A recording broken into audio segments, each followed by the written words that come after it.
was initiated, and what are the major results of this project so far?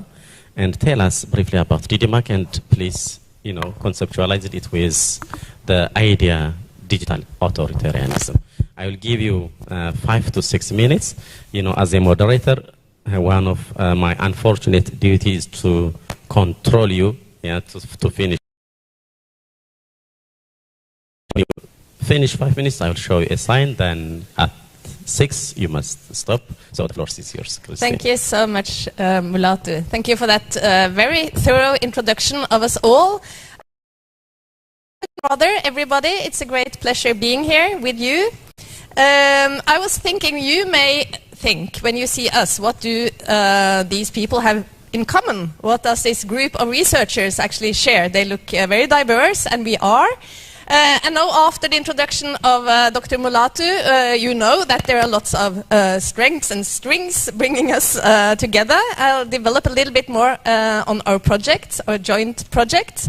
But it seems that today is the day of also honoring people who were important role models to us. There has been quite some talk this morning, and now about supervisors. I'd like to say thank you to my supervisor, Professor Ruth Terry-Tomaselli, who is there, and who's always been very important to me and a great star in my academic sky. So thank you for being here, Ruth. And it's a great pleasure being here with all of you. We were a group of scholars a few years back who were, as many others, worrying about the increasing conflicts in different regions and parts of the world. All of us have a special interest in the African continent, and when we started to discuss the present state of the world, we also thought, why is it so that still today, which was 3 years ago, when we started the first discussions, is it so that there is so much knowledge in the Francophone, French-speaking part of the African continent that the Anglophone, English-speaking scholars hardly ever hear about, and vice versa. So we decided, well, actually I can tell you a secret, that in the beginning we actually wanted to include Lusophone Africa as well. And maybe it was good that we just started with the French and English, because it's, as you will see as we go on, it's sometimes a bit much communicating in a lot of different languages at the same time. But the main point here is that there is so much interesting research going on that of course a question of, we heard the talk about post-colonial structures, languages. Now we're here in a country where we have Swahili. There is a need for more lingua francas, that's for sure. But there is still also a need to see more what's happening elsewhere. We're also very interested in regions, not only in nation-states. So, as Mulatu explained to you, the title of this research project is DDMAC, Decoding Digital Media in African Regions of Conflict. And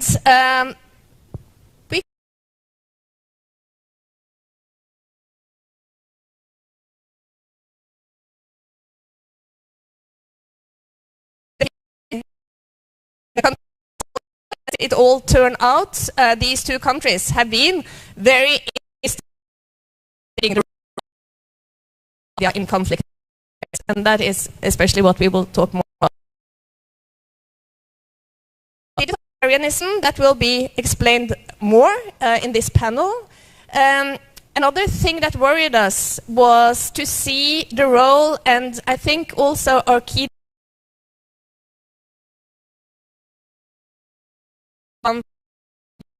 tech companies that now have so much power, and they keep the cards so close to the chest. We don't know exactly what they're doing, but still they play a very important role also in different regions of conflict on this continent.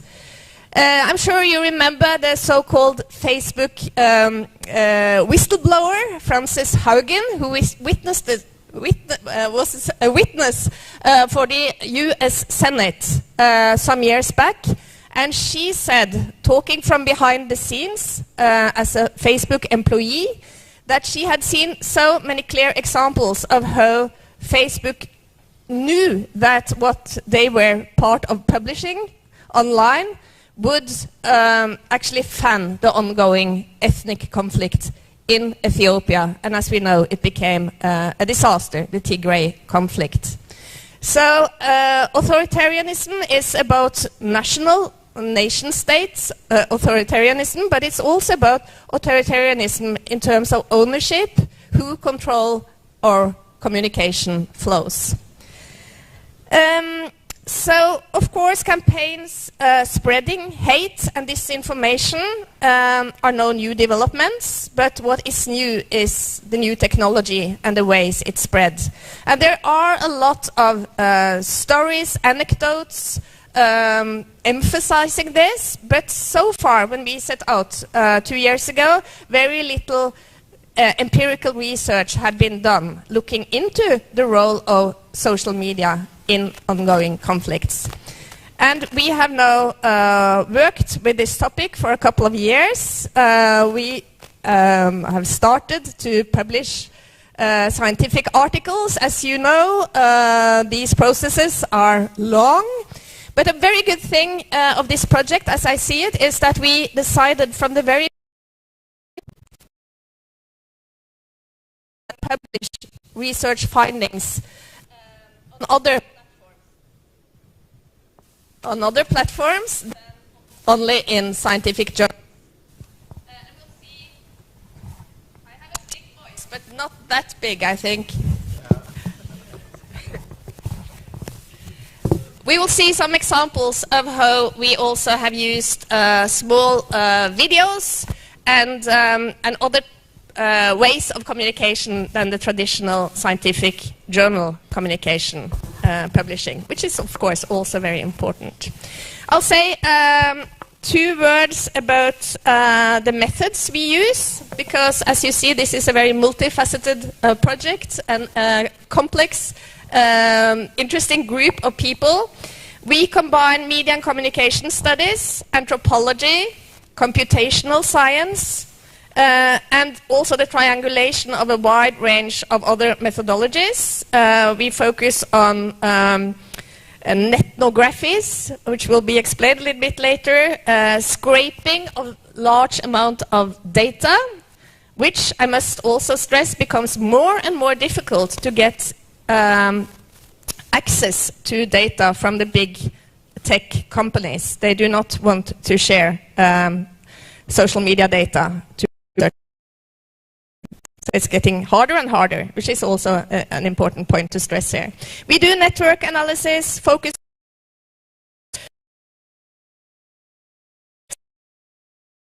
and the project's aim is to uncover new knowledge of citizens' social media use and also try to see the impact that these messages have in the field. So I also said that dissemination started immediately, and we are also very much in favor of discussing with people, so we're very happy to be here and hope also that you will come and see us if you have any ideas or input or questions. We'll have a little bit of room for questions from the floor, I believe, later on, but also in the breaks or during dinners. Or please, we're all very interested in discussing with you, so please take that opportunity. Yeah, exactly. It's your time. Thank you very much, Christine. I think a question and answer session. We will have a question and answer session after a while. Please jot down your questions, and I will give the chance to ask and to discuss with the panelists. Thank you, Professor Christine. I will ask you some. The chance to Professor Miriam. I want you to reflect on how this digital authoritarianism is reflected. Specifically, what are the main news actors in the process of being authoritative, as well as how digital participation looks like in these 2 countries. I will give you 6 minutes as for you. So. Yeah, thanks for having me here. I'm a bit a stranger, anthropologist, historian, but I came across media when I was doing my research in the Sahel with all different other people, of course. 2006, mobile phones also reached the nomads in the Sahel. 2009, Facebook entered through a cheap phone version from China, in which Facebook was already implanted. From then on, also the nomads, but also people in other, what we call remote areas, although they might not be remote for other reasons, but they got access to information that they never had before. And I think that was in my research, and research is always developing, a kind of not shock, but something very interesting, that you're called in the morning when you're eating your breakfast by a nomad from the Sahel. That is revolution. But how? How would that revolution work? Well, the DDMAC project started now 3 years ago. And in fact, what I was sketching now is already that research is always ongoing and things happen that you do not expect.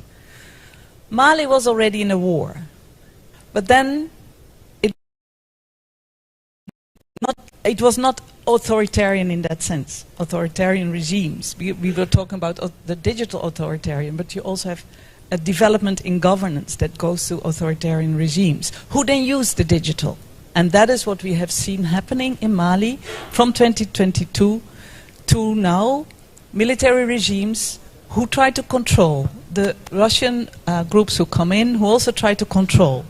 But then the citizen also tries to control. And I think our research is about how this interplay of control is working out. One remark on the actual situation in Mali, and that's also why it's not easy to talk about it. Reporters Without Borders have clearly shown in their statistics that the authoritarian regime has a deep influence on journalism in Mali. People cannot speak out. Those who do may be arrested. This also means that research, us researchers, journalists, we are in the same boat and we have to take care of our analysis and the way we present it. This being said, I think we in DDMAC, we were interested indeed in this new possibility to participate one way or the other in governance, either as protesters or as supporters of regimes or of local developments in politics. When the social media were discussed by long time ago, participatory culture was introduced. That was seen as something that would bring democracy and give people without voices possibilities to speak up in politics. But what we have seen developing in Mali and in Ethiopia and in other countries is that this participation goes further also towards war. So now there is this introduction of the term participatory, digital participatory warfare. And I think that is for DDMAC a very important notion, because what we have seen on the analysis of Twitter in the Mali media sphere is that also with computational attribution of the Twitter sphere to discussions that gear towards conflict, propaganda, but also voices of citizens. And I think this is an element that we would like to also bring to the fore in this conference. These social media platforms, each with their own specificities, and we've been looking especially in WhatsApp, Twitter, now X, and TikTok, they have created new relations in the media's landscape that you could say are all forms of participation, digital participation in warfare. Who are these new actors? We call them citizen journalists, but it is very broad. And we are still discovering who are these. So the new actors are both citizen journalists, influencers, people who try to earn money, but in earning money they create messages that may be misinformation or polarization because that pays better. But on the other side, on these platforms, you also find people who are paid by the government to bring another message through. So there is a cacophony of all kinds of messages created by people who claim them a form of journalism, but they are not real journalists, they are not controlled, and as being said, these platforms are commercial, they are private, they are in a way out of control. The people who publish and create news in these platforms are also probably out of control. So what do we get then? With Dedemak, we try to answer this question. I think it's on the table, we can discuss. But what I can say is that authoritarian regimes do well with the digital authority present in our social media landscape. I will leave it to this. It's a big topic, of course, but I think for journalists, and we discussed this as well with journalists, it is also a bit frightening what is happening. So but before we know how to do something about it or how to make it, this digital participation in warfare, a smoother and an open debate, we need to know how it works. And I think we don't know yet all the details. So it's also a call for more research. And we will hear a lot about this. So you're invited to join us. Thank you, Professor Miriam. Exactly 6 minutes. You'll reflect later on how these influencers will affect the public sphere in the second round, and what will be the implication of those influencers in the digital media. Now let me give the chance to Professor Bruce. In the digital media, even though there are so many challenges mentioned by different scholars, it has also so many opportunities that people are enjoying. However, the digital authoritarianism, the point that we are mentioning, it showed that there is some kinds of trends of controlling information in the digital media sphere. By taking Ethiopia and Mali, how do you see how the people are, perceived those digital authoritarianism? What are the new perspectives in these two countries? I'll give you 6 minutes, Professor. Thank you so much. I would like to start by echoing the words of my colleagues in thanking the organizers for inviting and accepting us to present here. It's an honor to be here. Thank you. Following up on what my two colleagues have just been discussing, I think it's important to contextualize digital authoritarianism beginning with the global context. I think it helps us understand what exactly are we talking about when we when we talk about authoritarianism. I mean, digital authoritarianism. I think to understand digital authoritarianism, we need to first perhaps define what exactly is authoritarianism, because everything starts with authoritarianism. And I think my colleagues have already sort of touched upon the key words there, repression and control, right? That is traditionally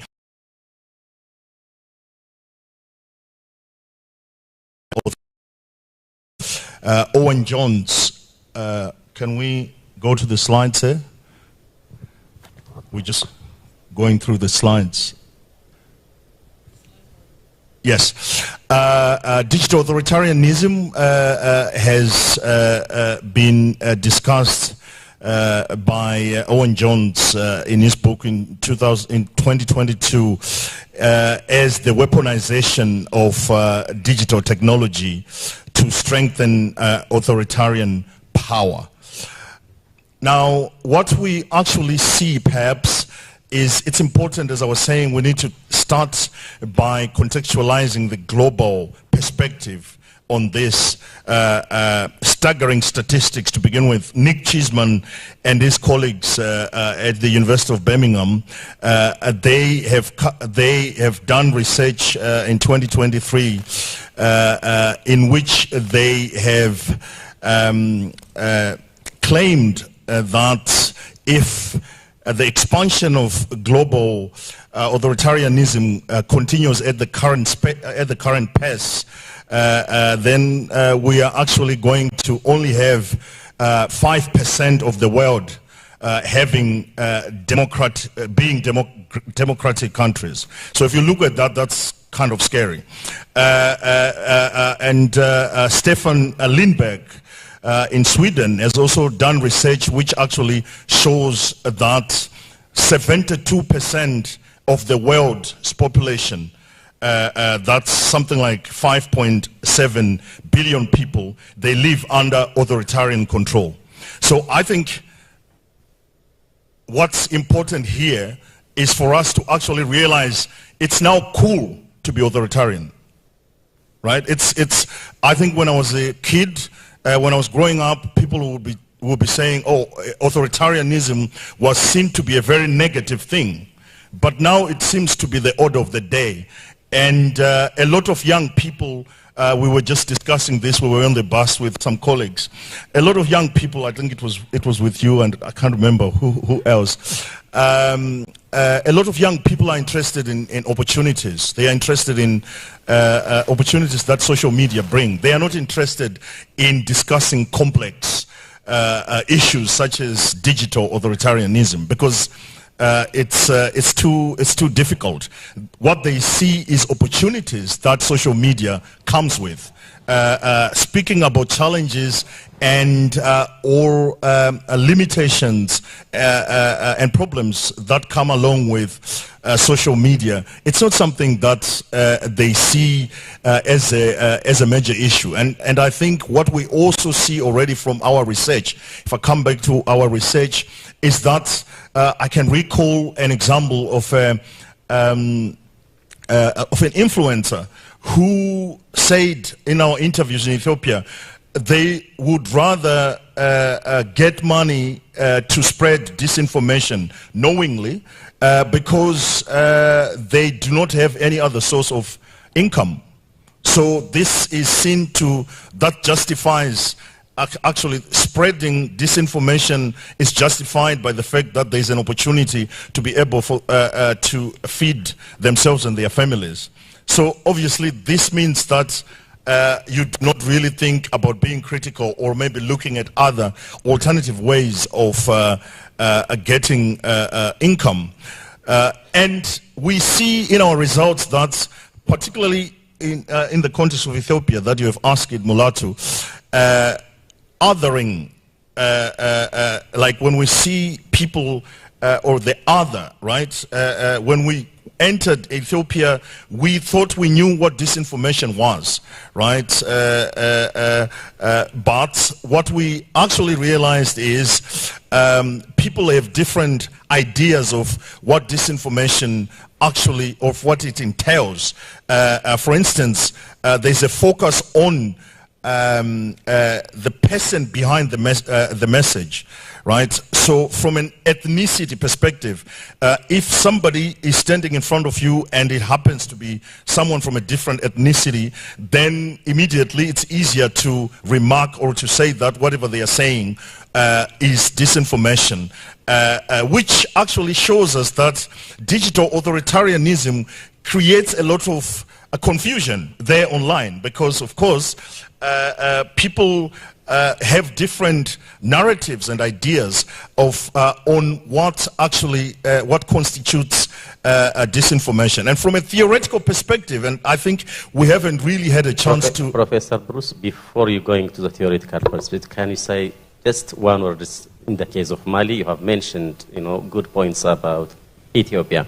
Yeah. Just mention one, you know, how the Malian perceives this digital authoritarianism. Just 1 minute, you have taken more than that. Then in the second round, you'll talk about the theoretical perspective. Okay, I think when it comes to Mali, my supervisor is more of the expert. But what I can quickly say, perhaps, for the 1 minute that you have given me is, I think, and I'm going to talk about the theoretical part, if I may, because I think it's very critical to share that. I think even though this is really an old theory, right, McLuhan, 1964, right, the media ecology, we probably always thought the medium is or was the message. That's how we have always sort of thought about these things. But what we are seeing now in the context of digital authoritarianism in these two countries is actually the fact that the person behind the message, right? Because that person needs to have credibility. The more perhaps likes, the more followers you have, the more credibility, online credibility you actually create. So the medium is still quite important, that it's social media or radio, but who is behind the message? We are seeing that it is becoming really, really important. Thank you so much. Thank you, Professor. In the second round, you'll talk about the implication of these issues that you have mentioned. Now I will give the chance to Samba. As I mentioned, he's studying on fact-checking, misinformation and disinformation in the case of Mali and Ethiopia. And I want to ask Samba just to reflect about the information disorder or information manipulation in these two countries, how they are reflected, this misinformation or in general information disorder. What are the formats of, information, or what are the major platforms that this, we can call it fake news, have been largely disseminated? Okay, thank you very much, Mulato. As we know, these two countries, Ethiopia and Mali, are facing a multifaceted crisis. And one of the characteristics of those conflicts is the digital component, where people are using digital media, digital platform to spread hate speech, disinformation, also to participate in the debate through regarding what is going on. And when it's come to Mali, I always love to give this example that maybe, from my opinion, is symbolize the very complex context of disinformation in Mali, and maybe we have the same in Ethiopia, is the so-called Gossi mass grave story. It was in April 2022, where when the French military they left their base in a place called Gossi, and that base was took over by the Wagner group. A video was released on social media showing a mass grave. And it was shared on Twitter and other platforms with the message saying that these are people killed by the French military before leaving the base. And a day after, the French military responded with a video shot by a drone, and that was showing Malian military with a Wagner group element that brought dead bodies, and actually they stage the thing. And until now, actually, nobody knows what really happened. We have a version from social media that was pushed by Russians, and we have the answer from the French military. So this is the situation we're facing. And so disinformation is a global issue, but it also manifests itself in very with local specificities, local context. So the aim of our research is also to understand the local specificities, how they impact the disinformation ecosystem. So we use a framework called disinformation information disorder with 3 types: disinformation, misinformation, malinformation. So to identify and analyze the typology, the format that are used in disseminating disinformation in the 2 countries, but also which platform are used. And the more we digging on that, I ask myself if this framework is really relevant for the set we are studying. And I remember one question I was asked by a lady in a panel in Ghana years ago. The question was what disinformation means for people who don't have access to information. So also, I think the part of the project is also to uncover how this local specificity, the local context, lack of access or low digital literacy, low media literacy, how it impacts the way people consume or the way information and disinformation has impact in conflict, but in our daily life. In addition, we also investigating fact-checking as the main journalistic tool to fight against disinformation. And as we were talking about authoritarian regime, as Mali, Ethiopia and Mali, the government are becoming more and more authoritarian. Mali, for example, since the military took over, they are becoming more and more authoritarian, crackdown of the press. Many media have been shut down for uncovering killings perpetrated by the military against the civilians. And in this context, the aim is to understand how fact-checking organizations were doing, or one of the functions of fact-checking is also doing accountability journalism. So to also, make the leaders accountable, how within this context they are able to do this type of journalism, or whether they are able to do that. If so, how they are doing it, how they negotiate all these authoritarian contexts to be able to continue to operate. One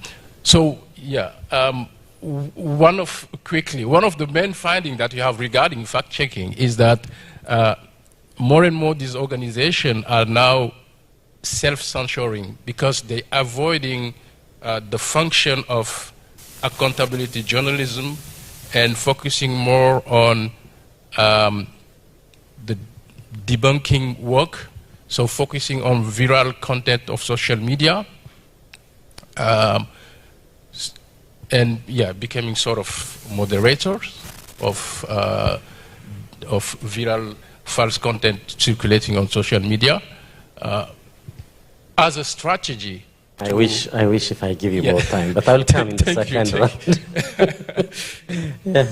Thank you, Samba. Later on you'll reflect on what are the trends of fact-checking in Ethiopia and Mali. We'll talk later on this issue. Now I will invite Modibo. Miriam, I'm going to give you a second responsibilities in translating language from French to, but later on you'll reflect how people perceive, this digital authoritarianism in the Mali context later on. Or would you like to reflect now? In 1 minute? No, I can ask. You can translate? Modibo to ask. Very good, very good. Probably give an example of how WhatsApp has become an area where citizens still find their way to express themselves. Modibo, comme tu as fait beaucoup de recherches sur les réseaux sociaux WhatsApp, est-ce que tu peux nous expliquer comment WhatsApp est devenu un terrain, un espace social où les gens peuvent s'exprimer? Peut-être tu peux, dans quelques minutes, nous donner un vrai exemple de la participation à la guerre digitale. Bon, dis ça en français. If you want to translate simultaneously, I can give you the mic. Did you get it, what I asked him? Who is francophone here? Aha. So I will just repeat in English. I asked Modibo to give us an impression of how WhatsApp, which is a very specific social media platform, has become an actant, a player by its use of citizens in the conflict in Mali. Okay. Bonjour tout le monde. Voilà, la guerre au Mali a vu l'explosion de l'utilisation des médias sociaux. Et c'est surtout les réseaux sociaux WhatsApp qui est devenu la plateforme la plus utilisée.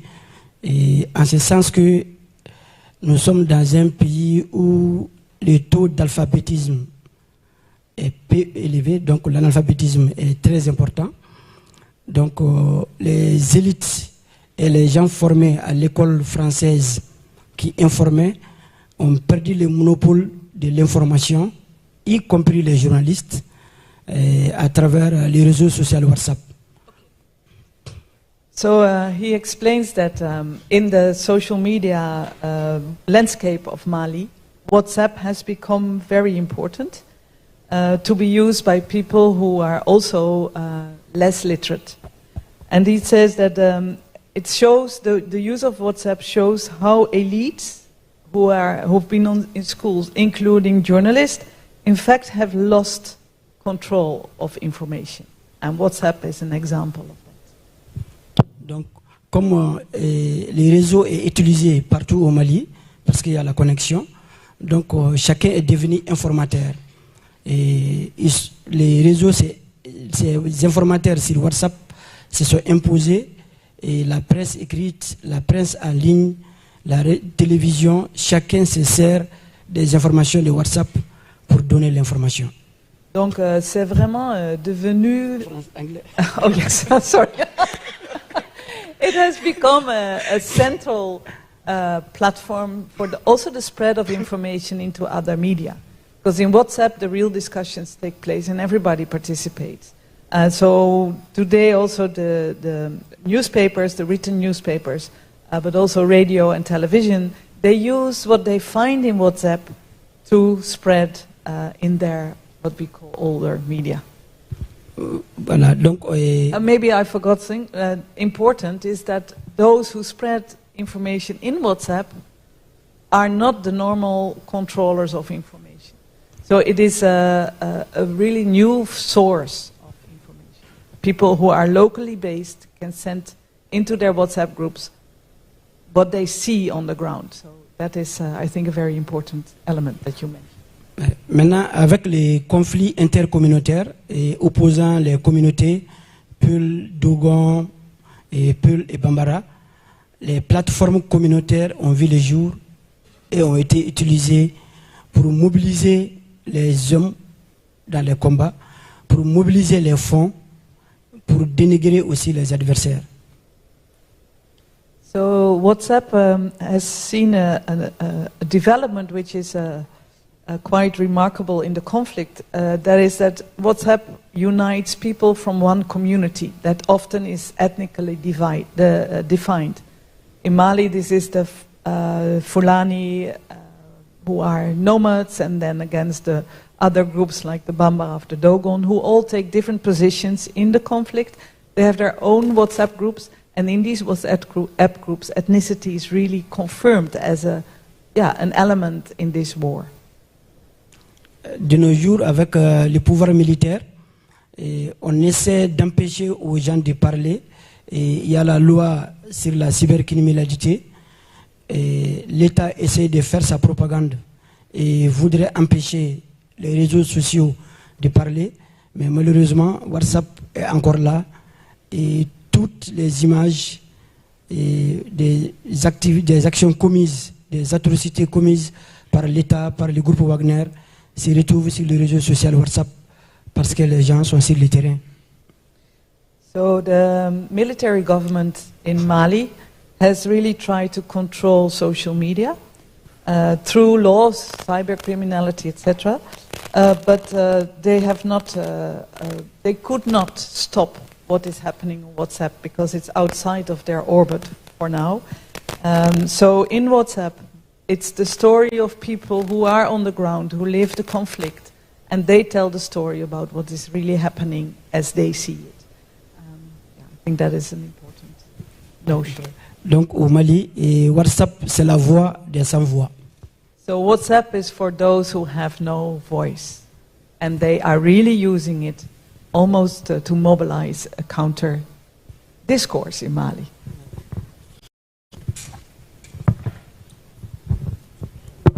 Thanks a lot. I hope there is no information. Yeah, I think let's go to the next one. I'll give the chance to Professor Christine. In your study, DDMAC, do you have any documentation that can show the trends of fact-checking, misinformation, or any practical experience that you have documented from either Ethiopia or Mali? And in connection with that, I wanted to ask you, what are the major findings of the DDMAC? For instance, you mentioned the hate tags, hashtag changed into hate tags. So I want to reflect on these 2 pointers. I'll give you 3 minutes, excluding the video. Thank you. I think the former speakers show how complex and interesting this field is, and also that some of the ideas, the reality on the ground was not exactly what we expected, and that's always very interesting when, also your hypotheses change along the road. And I think what Modibo from Mali just explained, how WhatsApp has become the voice of the voiceless, as he said, was not something we expected to find a couple of years ago. And also something that has developed, where we have some important findings, is exactly that the divisions between social media, whatever that is, and traditional, conventional media is not as clear as we thought or we believed it was a few years ago. And we've done some very interesting interviews among editors and journalists in Ethiopia and see how they use social media in their daily work. And it's fascinating to see that things are taken from conventional media for these news, how they travel. And in the best cases, it can be, as the example Modibo just gave us, the voice of the voiceless, new platforms in very authoritarian regimes.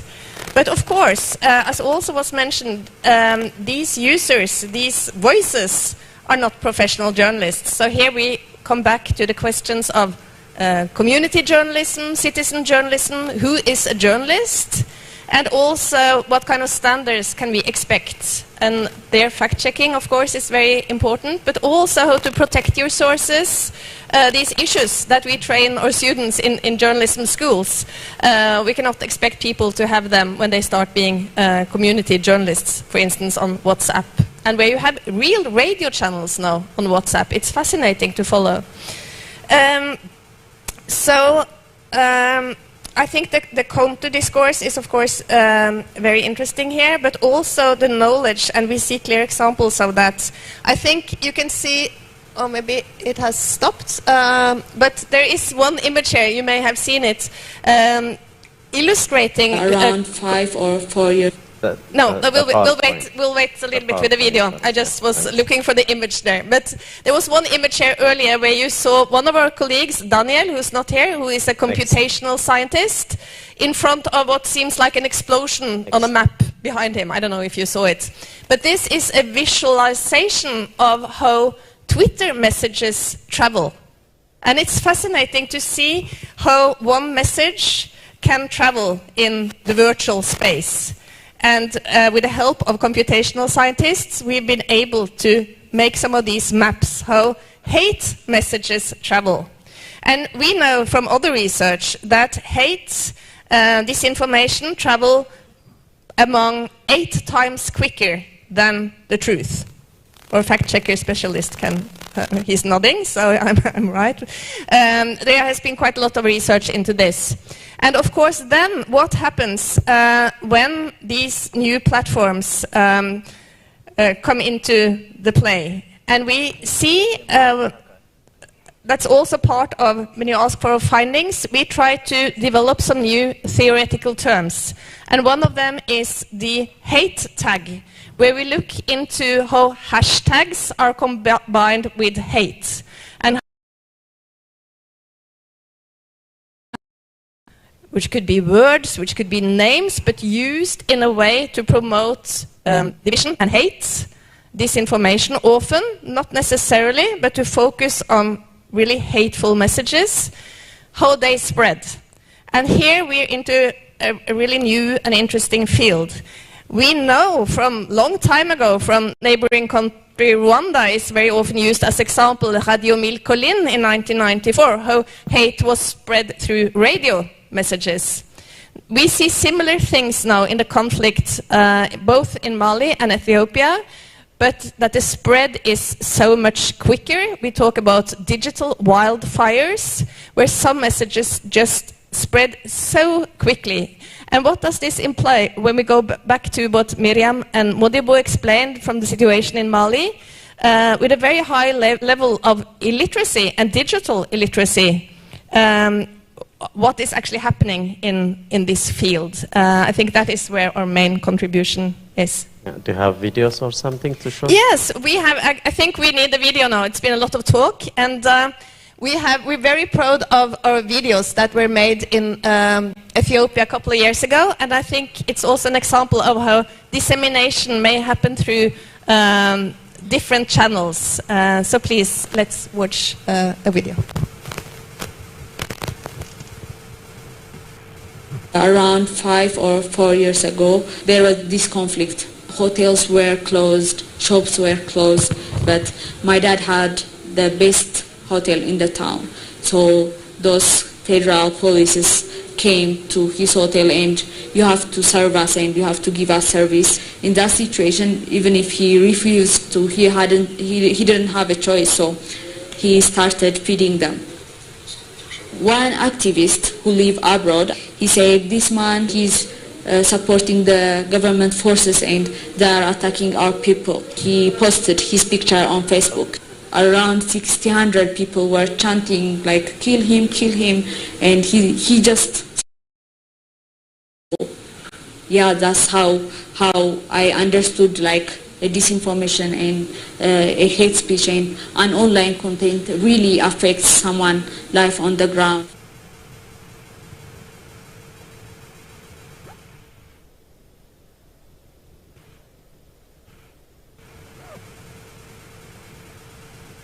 So these platforms, then, you know, like, so everything that's been shared could be taken as true. It contributed a lot for what's exactly happening on the ground. It exacerbates the tension. And I believe that it's very good that we work on the youth and this very young generation, so that, you know, we help them to, when they grow up, I think they start to, you know, analyze and, you know, share even the information to the parents, communities. And I think this is a right stand for us to be more stronger and then, you know, more educative and contributing for the country what you can be. Thank you, Christine. I will not give you any more chances, but this is a good elaboration that can show the real context of fact-checking and the extent of disinformation in the case of Ethiopia. I want to, Samba, to add more on this issue. How do you see the fact-checking process or the practice of fact-checking, specifically in the case of Ethiopia? How do you associate? How far it is really fit to minimize the extent of disinformation? So I think one of the important aspects of fact-checking in both countries, Ethiopia and Mali, is that all organizations or people involved in fact-checking can be media. In both countries,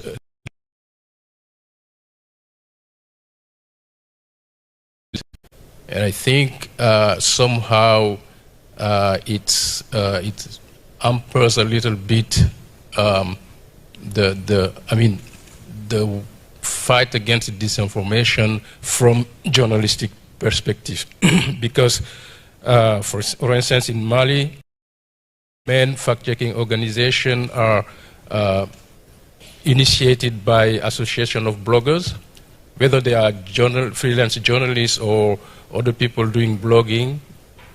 These are the people who started doing fact-checking, and then they were able to have grants to set in place the organization and start doing fact-checking, sometime with very, very weak training.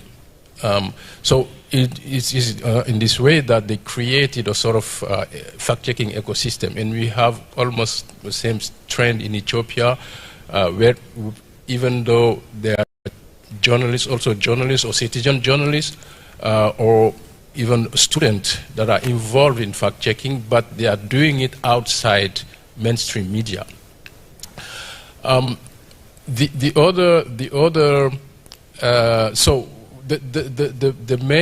main finding is also the weakness of the resources that they have to do fact-checking beyond the fact of operating in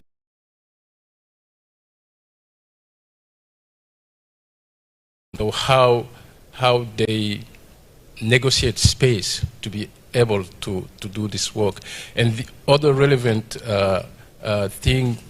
important thing is how also they're able to mix fact-checking work with media literacy, because building on the weakness they have in the fact-checking field, they are more and more developing media literacy work by organizing workshops, going in the field, meeting grassroots organizations to talk about disinformation, its impact, and giving also training how to use very simple tools to verify content. Thank so you. I think that is something very interesting. I wish if you have more time and to give you, to talk a lot about this issue. This is a very timely issue. Unfortunately, the time limits me to stop you. So let me give the chance to Miriam and Bruce to give a kind of implication about, you mentioned about influencers and how they are controlling the digital media. So what will be the implication in the public sphere? Whoa. We're in the middle of the research. First of all, do we really know? You can't.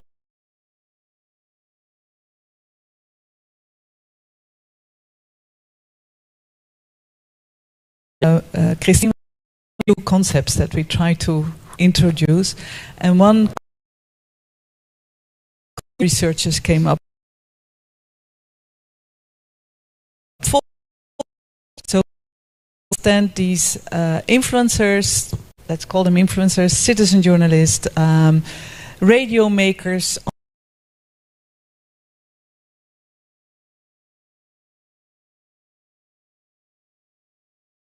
How do they do it? And what we discovered, and I think that is something interesting, it is probably not even that they are driven by ideology, but they may be driven by simply surviving, because they earn money with what they do. And also within the WhatsApp groups, there's forms of paid radio. So you pay for someone or you support someone. In the TikTok platform that, again, this Luca Bruls and I did together, some kind of research in Mali with Modibo, it was very short. But what we found out is that youth in these platforms, especially TikTok, are paid, for instance, by the government to make propagandic messages. And they do not reflect on this. They do it and they are paid. So there is a reason that we also try to understand what these influencers do. Are they ideologically driven? Is it economy that drives them? So situate them also in the context of what often goes with authoritarian regimes is marginalization economically of a large part of the population. And it's difficult for Malians and Ethiopians to gain bread for their families every day. So I think platforms, and that is then probably also this authoritarianism where it is the private sector and these big magnates who control these platforms, and they pay these young people through often local organizations for the things they are doing. And so this is more... All right. Thank you, Bruce. in 2 minutes. Yes, I think for me, the way I look at it is, I think there's an element of the sort of Stockholm syndrome involved with this, because I think after living for many decades, or after, if you grow up and you're born and you grow up in an authoritarian sort of context, I think it's easy to think that it's actually good for you to be controlled, or actually to think that authoritarianism is not a bad thing, because that happens to actually be the only thing that you know. And I think this is also another question, I think, during the the process of gathering data, that I have personally asked myself, like, who am I to also shape or try to shape, or to try to think that authoritarianism is actually a bad thing. I mean, I don't like it, but some people actually prefer it, maybe just because this is what they know. And the lack of options that Miriam has just referred to, that people end up actually going for it because it's a source of income. It's how they actually how they live, and they actually invest their future in it. So I think influencers should be seen from within the perspective of the current context, like context-specific issues, like what drives them. And maybe there's need also, maybe a last point, to actually rethink who and what is an influencer. Is it just people who are or who have access to social media, or influencers have always been part of our societies? Thank you very much. I'm asked just to wrap up this panel discussion, but I'll give the chance to the participants to ask questions that should be asked. A very tough task to moderate this discussion.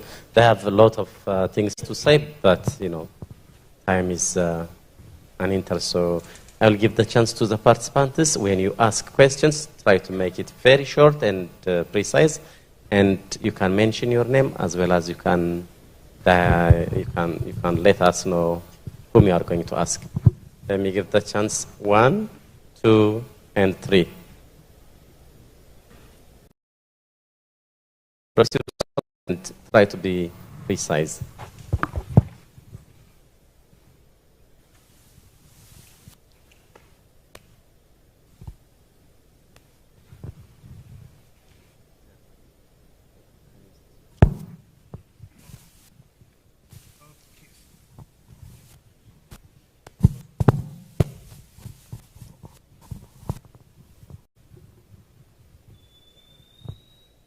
Thank you very much.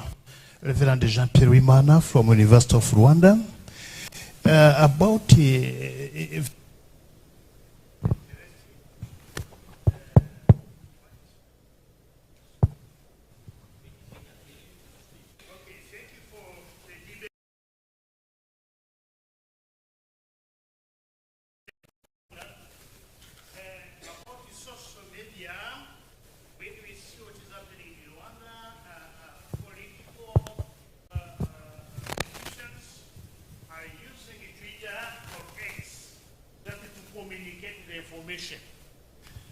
beside this, when you come back on social media, WhatsApp and so on, we enter in citizen journalism, where we have rumors, defamation, and so on and so on. I would like to come back on the case of Marie, how to make sure of the credibility of information through WhatsApp. About the source of information. We are coming back on the fact checking. Thank you.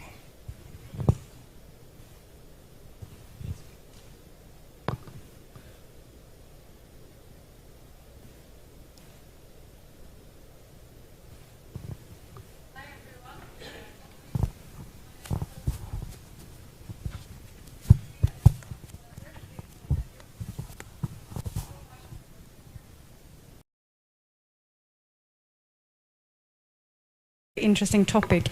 Just a very quick question. I find this fascinating. Is the research concluded? Is there a research report where we can kind of dwell more? And maybe something short about this. You've been using both articles, research, but also documentary filming, and I think that's very interesting to kind of also get the research out. So maybe if someone wants to comment on that. And where can we find this? This is very interesting. Thank you.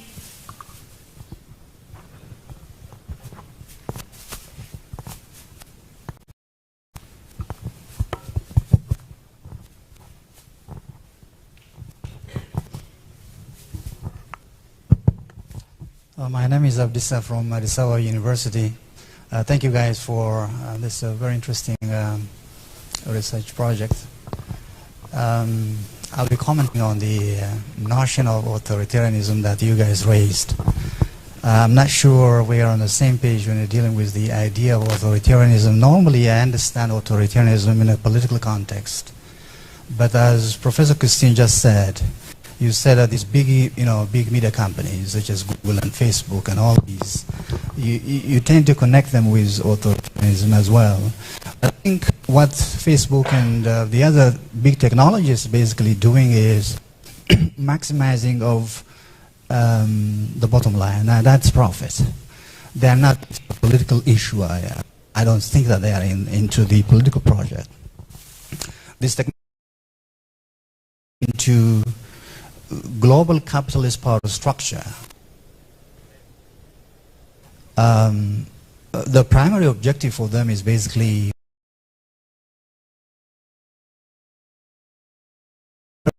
I understand that authoritarian regimes they can harness the power of digital tools in order to sustain power.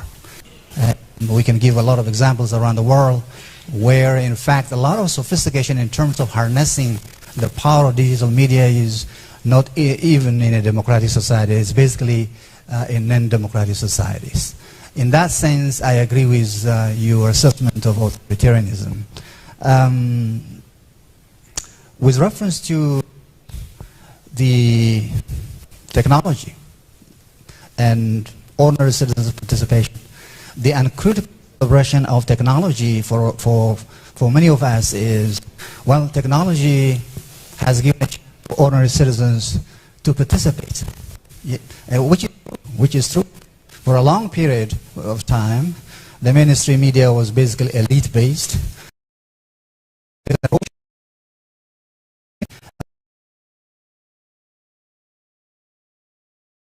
So technology has given an opportunity for those marginal social groups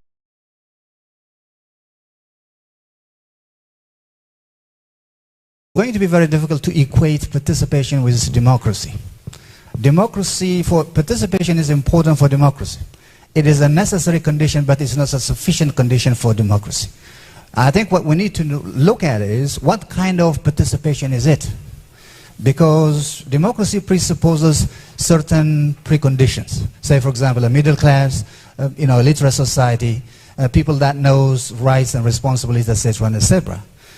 But if you're simply celebrating technology for the very fact that a lot of people are actually participating without asking a very critical question of what is the quality of participation actually that's going on.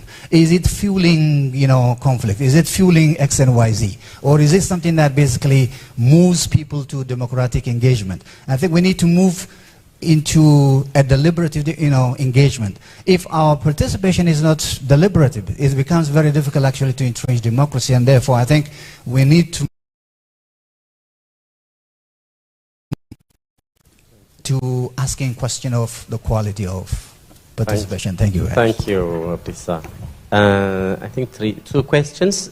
Sophie's is a comment, how we are going to make those data accessible, then we'll talk that one later on. The first one is how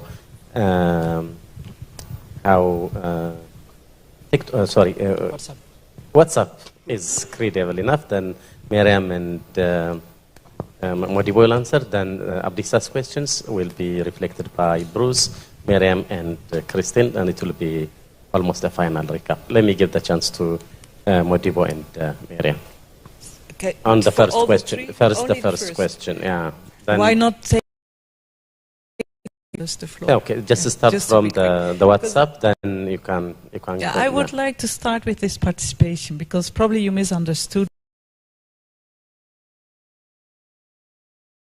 Digital culture, that was one of the concepts raised by Jenkins in 2017, and I was very optimistic. Also the social media platforms themselves, although they are commercial, driven not by ideology, they performed as if they were driven by ideology. And indeed, to question that and see how this participation has turned out to be, who is participating. So I think we completely agree about the questioning of that, and that's exactly what DDMAC tries to do. So, and the example, how we try to do that is really understanding what is happening on these platforms, and also distinguishing between the different platforms.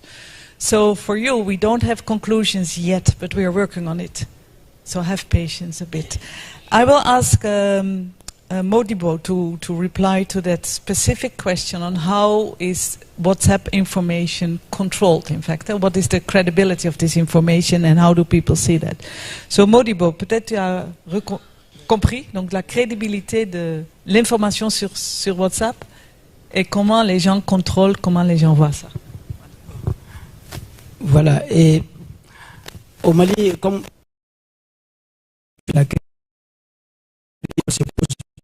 aborder ça, comme on n'a pas eu beaucoup de temps, et cependant, tout comme les médias,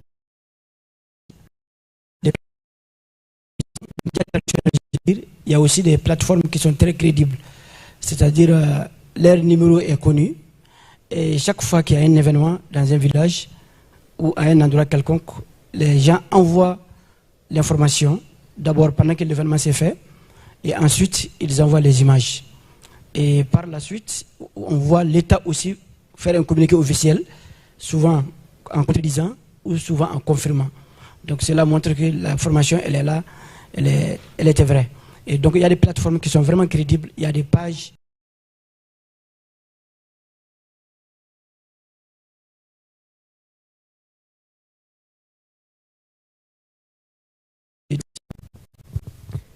So yes, indeed, there is a lot of fake news and disinformation circulating on WhatsApp, but there is a way to people up more credible ways of being sure what you hear is what indeed is what is happening. For instance, there are radio makers information, and then they create from that information their radio, and people do know who they consider credible or not. Of course, these are just examples of what is happening. Maybe grosso modo, it is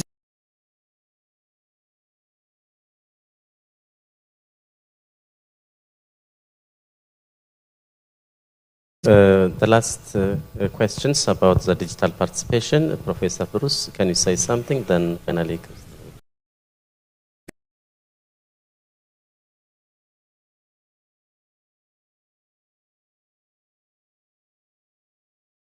Digital authoritarianism with digital colonization, because when we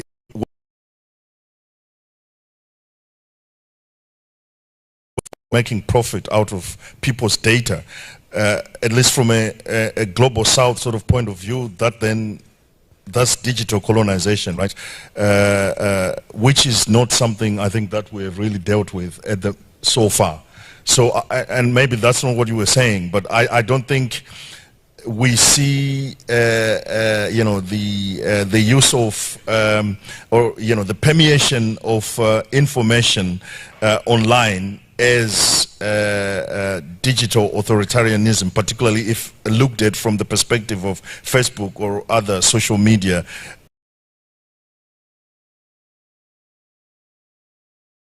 Use it perhaps without the knowledge of people and making progress. I think that's the concept.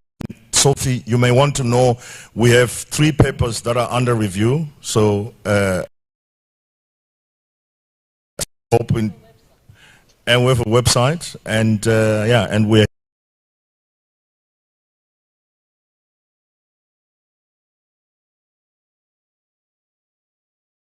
comments. Of course, this is closely related to political authoritarianism as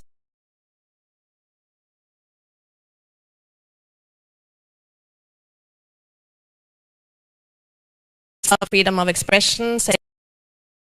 You will see these two countries are not developing in the good way as we would like to see them. Of them, and also more, of course,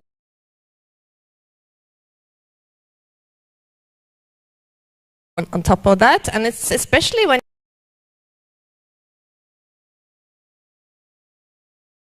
in general what happens in new media popping up and new actors who are not trained professionally within the ethical frameworks of journalism, for instance, what exactly happens. And we try to balance to see that there may be new arenas for the voice of the voiceless, as Modibo has given examples of, but also I think our findings are mostly quite pessimistic. So what we haven't been able to touch upon here is also the role of diaspora, which is very important both in the role of, in the case of Mali and Ethiopia, and that we see clearly that these hashtag campaigns that spread hate, also the diaspora sitting elsewhere, people being part of this discussion are very, very present. I have to say that I disagree with your idea that I wish that social media platforms were objective and neutral. Unfortunately, well, that's what we hoped they should be some years ago, when the future was so light and social media was kind of the answer to all our democratic challenges. I can just take the example of Twitter X and see how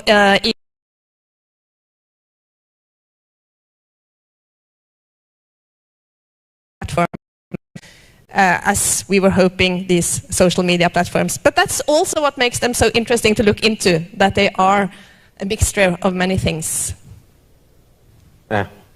Thank you, Christine. I wish if we have more time to discuss these issues, but I think she's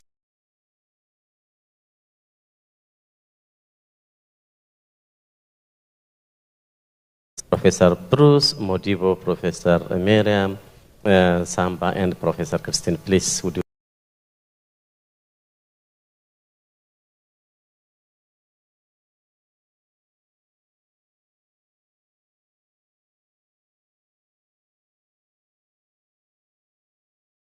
Thank you very much.